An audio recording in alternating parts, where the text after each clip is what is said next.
Hey, 22 January 2020, follow the journey, day, whatever it is. I forget what an emotional roller coaster making a film is. It's been 5 years since my last one, and you forget all the highs, the super highs, the script's finished, I'm liking what it is, and then the super lows of, is this going to happen? Am I going to have enough funds to make it through the film to keep my family fed, let alone paying the cast and the crew and the meals and the equipment and all those other expenses of that. So I think it's good for me personally to keep this vlog so I can go back and realize what a battle it is to make a movie, make a dream come true.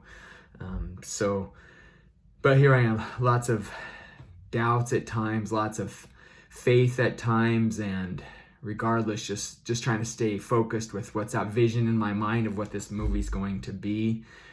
And then that step, okay, what is the next step into the dark that I need to take to make it happen? Yesterday morning, had an interesting experience I learned some more about, because it's kind of in your mind when you plan out, you set up, here's the different steps I have to go through, even if it's just 3 or 4 down the road, or kind of big picture. I know I have to do casting, we have to get the funding, we have to eventually get the crew and some of that. So yesterday's focus was really getting the casting. I was gonna post on social media. I'm still finishing up those marketing tools with the casting flyer sheet and getting stuff put up on our website and eventually Facebook and other social media outlets of getting the word out when we start casting. So yesterday I started to do that, and I was like hitting a wall. I was trying, what do I need to be doing? And it just, something was not right. Feeling just like having no motivation, feeling what's wrong, what's going on, and then start to doubt, like, oh, am I not supposed to be making this film, whatever, those little things. And so I stopped. I think I had a quick little prayer. I tried to think, okay, maybe there's something else I need to be doing right now that's not pushing the casting stuff. And so I started to think, and sure enough, my mind switched, had a thought to start pushing more of that sponsor package to get that finished.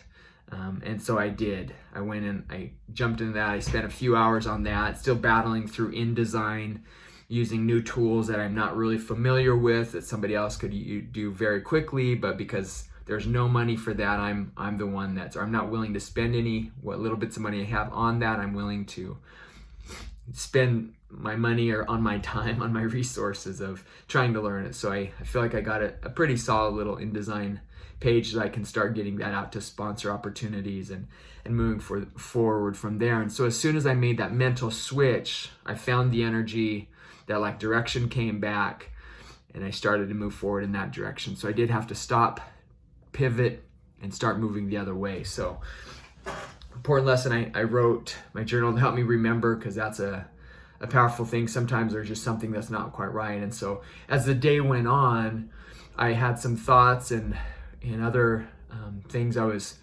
reading from a friend sent me asked a friend on Facebook that's made a film or two, and talked to him about using SAG actors. My company has never signed on with SAG because there's lots of regulation, and just in my mind it's expensive, and a lot of people that I know aren't SAG actors. And so this film, yesterday, I kind of had that mental switch that this may be the first movie, the first picture that I work with SAG, and I know there's like ultra low budget that we would probably fall under, and it'd be still probably what we're paying, or maybe even less than what we've paid our actors in the past.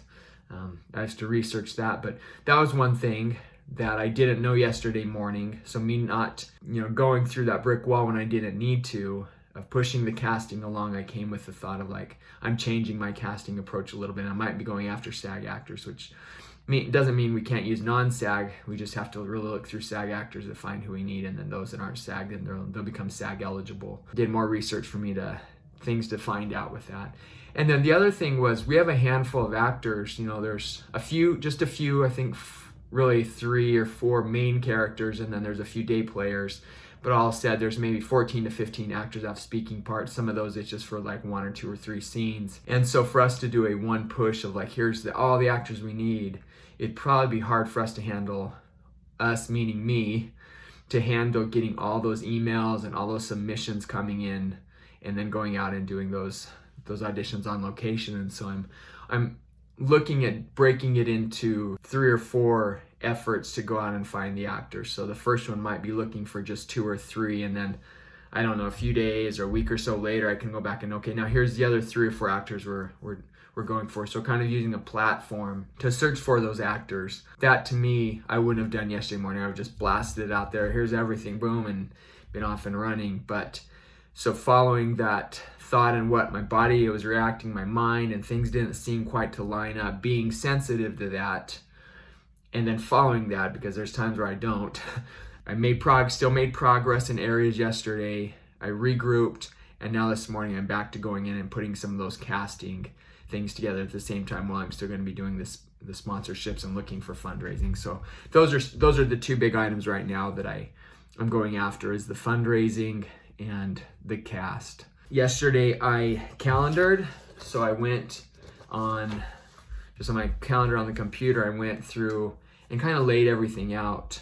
I had some notes in my journal previously, kind of when I was thinking of shooting and such, and before I was going to try and rush and push it all into February, shoot in February. Right now, that's like 4 weeks away or so. This time goes fast. Part of that because there's no funds, there's no money with, my bank account's very limited. How am I going to feed my family next month if I don't? So, but I've put that aside, trusting that things will work out. Somehow we'll still be provided for. And then I focus like, okay, if this was still even a small little independent film, which it could very well be, what would be the right amount of time so that I can reach out to the right people, I can find the right people with the actors, I can get the crew or lack of crew, I can find those locations and have the time to do that, and also allow the time to, like, the teaser poster, to give it time to get out so people are aware of it, and making 300 calls to radio stations and going out and doing that work to start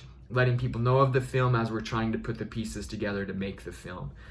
That time is what it is. And so I've did that yesterday, spent an hour or 2 just with the calendar. And so like this week was starting casting, and then next week was going to be starting funding, and then casting and funding. Of course, now it's bumped up to basically it all started yesterday or today. This week it starts. And I'm going to be doing that for 6 weeks, which takes us into March. And then that brings us, first part of March is when I say our pre-production is going to start. So we'll start running that. And I have right now on the calendar 6 weeks of pre-production, which is huge for me. There's been movies where we've had maybe a week or 3 or 4 days of pre-production. Pre-production meaning when I actually bring others on board that are hired and start working with me, not just me myself trying to make it happen. So, and that goes in through April, and then production would start the last week and a half or so of April and go into the first week of May. So right now looking about 15 shooting days to shoot the film, and then right away middle of May post-production begins, and we push through May, June, July, and August.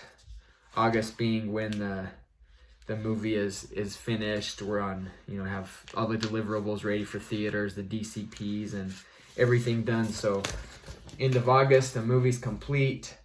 September, I'm holding that out for just private screenings, special screenings for the different communities that have sponsored part of the film. We can take it and show it to those private screenings with those various businesses or individuals or communities that do that. So that's for the month of September. And then October 2nd, I hope to start on one screen, open on one screen. And my goal, big picture, is a screen with Harkins Theaters at the Valley Arts, where we opened Turquoise Rose with, at Arizona Mills Mall. We would be on one screen there, and ideally we would be able to have a turnout that we could run for 3 weeks.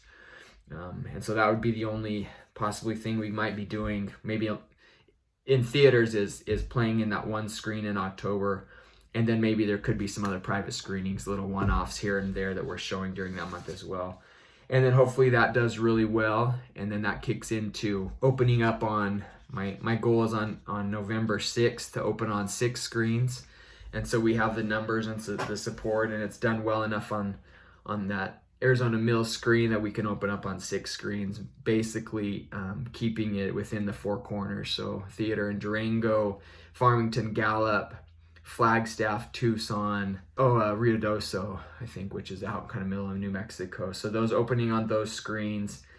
And then from there, have some other goals. I want to open up on six more screens a week or 2 later that, and then it just kind of rolls and lets things take care of itself is my goal. And I know when that starts happening that I can fine tune and get some other stuff locked in as well. And then we play the theatrical screenings out until everybody says no. So right now we play through theaters through the end of the year. So that would be in theaters October, November, December, so 3 months.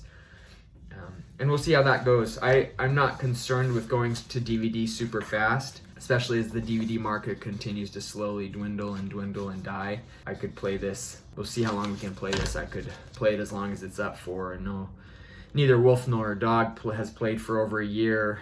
It's screening here, screening there, just that continual. It's only in theaters right now for that long, and so I may do something different, or maybe when we get in the middle of it after a few months of theatrical play, then it's time to. We feel that time to necessity of going to the streaming outlets and DVDs. So that's kind of is the game plan, again, with the calendar, which is important because then again it helps me see big picture very quickly. Then I can go back and say, okay, well, what do I do this month, this week, today, this morning, this hour to help move that forward, so we're hitting those deadlines. Feel pretty good about this. This is probably about as much as I've ever done it in the past, about really trying to be strategic and plan stuff out and look forward and giving myself and the project time to breathe and to have that room to grow and those things to fall into place, versus trying to force this all in the next 2 months and then editing as fast as we can in a month or 2 or 6 weeks and then turning into theater. So taking some time to do it. It's a longer process, which usually means more finances and stuff, but kind of think this is the way this film is seeming right now for me to go. And this could change next week. We're like, hey, we got things in order, let's shoot in February. That could still happen too, but as of today, this is where I'm looking at going. So again, it's a battle, lots to accomplish, lots to do. Just keep picking those 1 or 2 tasks, checking them off, getting them out there, keep moving forward. So thanks for tuning in for the quick update, and hope you continue to follow the journey. 2020, touch the water.